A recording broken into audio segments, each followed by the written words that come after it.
પાંચ મુદ્દા એવા છે કે જો દિલ્હીની અંદર ભાજપ જીતે તો પાંચ મોટા ફેરફારો આવી શકે. તો આના વિશે તમારી સાથે વાત કરીશ.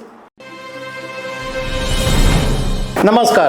5 ફેબ્રુઆરી 2025ના દિવસે દિલ્હી વિધાનસભાની ચૂંટણીનું મતદાન પૂરું થયું અને એ પછી જે એક્ઝિટ પોલ આવ્યા એ એવું બતાવે છે કે દિલ્હીની અંદર કમળ ખીલી રહ્યું છે, મતલબ કે ભાજપ જીતી શકે છે એવું એક્ઝિટ પોલની અંદર તારણ આવી રહ્યું છે અને મોટાભાગના એક્ઝિટ પોલ આ બતાવી રહ્યા છે. તો જો ધારો કે કોઈ સંજોગોની અંદર ભાજપ દિલ્હી વિધાનસભાની ચૂંટણી જીતી જાય તો નેશનલ પોલિટિક્સની અંદર ઘણા બધા મોટા ફેરફારો આવી શકે અને ભાજપ માટે આ દિલ્હીની ચૂંટણી એક માઇલસ્ટોન સાબિત થશે. તો પાંચ મુદ્દા એવા છે કે જો દિલ્હીની અંદર ભાજપ જીતે તો પાંચ મોટા ફેરફારો આવી શકે. તો આના વિશે તમારી સાથે વાત કરીશ. મારું નામ રાજેશ શાહ છે અને તમે જોઈ રહ્યા છો ગુજરાતના સૌથી મોટા ડિજિટલ ન્યૂઝ પ્લેટફોર્મ ખબર છે .com. દિલ્હી વિધાનસભાની ચૂંટણી પછી જે એક્ઝિટ પોલ એવું બતાવી રહ્યા છે કે લગભગ 1993 પછી પહેલીવાર, એટલે લગભગ 32 વર્ષ પછી ભાજપ આ વખતે દિલ્હીમાં વિધાનસભાની ચૂંટણી જીતી શકે છે અને દિલ્હીની સત્તા ભાજપના હાથમાં આવી શકે છે એવા એક્ઝિટ પોલ છે.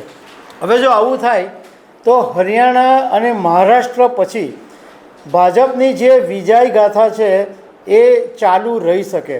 પરંતુ સાથે સાથે એ વાત બી છે કે જ્યારે ઝારખંડની અંદર જ્યારે ચૂંટણી હતી ત્યારે ભાજપની ગણતરી ઊંધી પડેલી અને આ વખતે અરવિંદ કેજરીવાલની પણ એવી સેમ સ્થિતિ છે જે ઝારખંડમાં હતી. હવે દિલ્હીની અંદર ભાજપ માટે સૌથી મોટો પ્રોબ્લેમ એ છે કે લોકસભાની ચૂંટણી આવે ત્યારે દિલ્હીના લોકો ભાજપને ખોબે ભરીને મત આપે અને ભાજપ ક્લીન સ્વીપ કરી નાખે.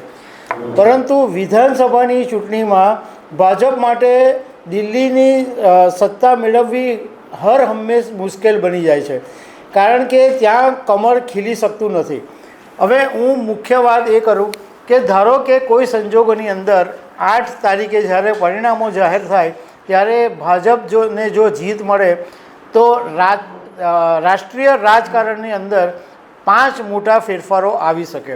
પહેલો ફેરફાર એ આવે કે જ્યારે લોકસભા 2024ની ચૂંટણીમાં ભાજપે એવો ઢંઢેરો પીટેલો કે અબકી બાર 400 કે પાર, પરંતુ જ્યારે ચૂંટણીના પરિણામો જાહેર થયા ત્યારે ભાજપ બહુમતી પણ મેળવી નહીં શક્યું અને 240 પર આવીને અટકી ગયું.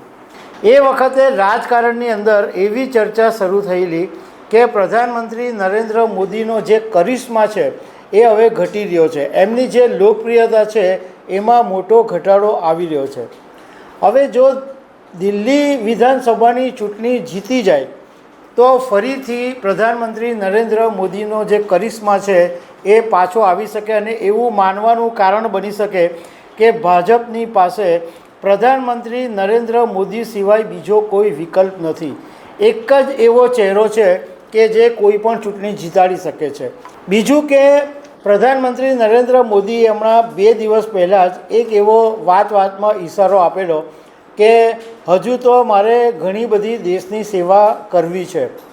તો એવું માનવામાં આવી રહ્યું છે કે પ્રધાનમંત્રી નરેન્દ્ર મોદીના નેતૃત્વમાં જ 2029ની લોકસભાની ચૂંટણી પણ લડવામાં આવી શકે છે, કારણ કે ભાજપના લોકો જો આ દિલ્હીની ચૂંટણી જીતશે તો એવું ચોક્કસ માની લેશે કે નરેન્દ્ર મોદીને રિટાયર કરવાનો કોઈ અર્થ નથી, એમને 2029માં એમના નેજા હેઠળ ચૂંટણી લડવી પડે. બીજું કે એ વાત બી સાબિત થાય કે આરએસએસ અને મોદી વચ્ચે જે ખટરાક છે તો એનાથી મોદીને કોઈ ફરક નથી પડ્યો, એ પણ એક વાત સામે આવે. બીજો મુદ્દો એ છે કે જો દિલ્હી વિધાનસભાની ચૂંટણી ભાજપ જીતી જાય તો ફરીથી આ બધા જે પ્રાદેશિક પક્ષો છે નાના સમાજવાદી પાર્ટી, ઉદ્ધવ ઠાકરેની શિવસેના, ટીએમસી, આ બધી પાર્ટીઓને એવું ચોક્કસ ખબર પડી જશે કે ભાજપને એકલા હાથે હરાવવું મુશ્કેલ નથી, અસંભવ છે. એટલે ફરીથી જે અત્યારે ઇન્ડિયા ગઠબંધન તૂટી રહ્યું છે એ ફરીથી પાછું ભેગું થઈ શકે, કારણ કે એમને ખબર છે કે જો ભેગા થઈશું તો જ ભાજપને હરાવવાની થોડી ઘણી પણ પ્રયાસ થઈ શકશે. ત્રીજો મુદ્દો એ છે કે દિલ્હી વિધાનસભાની ચૂંટણીમાં કોંગ્રેસ વધારે મજબૂત બનીને બહાર આવી શકે એમ છે. આમ તો એક્ઝિટ પોલની અંદર કોંગ્રેસને વધારે સીટો મળી એવું બતાવવામાં આવ્યું નથી. માંડ 2 થી 3 સીટો મળે એવું મોટાભાગના એક્ઝિટ પોલનું કહેવું છે.